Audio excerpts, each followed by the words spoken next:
Medan, Indonesia. The death toll from the crash of an Indonesian Air Force plane, which had been packed with military personnel and their families, rose to 142 Wednesday as rescuers used heavy machinery to search the debris.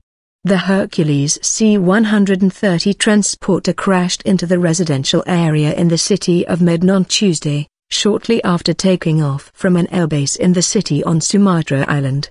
Buildings were heavily damaged, cars reduced to flaming wrecks, and the plane itself was almost completely destroyed, with the tail the only part of the 51-year-old aircraft still recognizable after the disaster.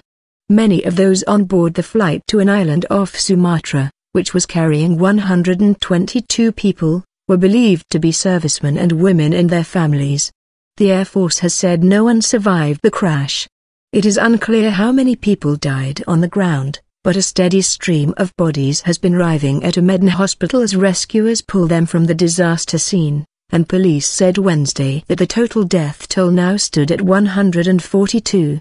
Agustinus Tarigan, a police official at the hospital, said so far 45 people had been identified, 30 Air Force personnel, 6 Army personnel and 9 civilians.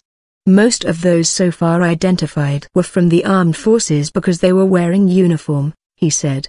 He said officials were working to identify the others by examining things we found on the bodies of the victims such as ID cards, or a ring,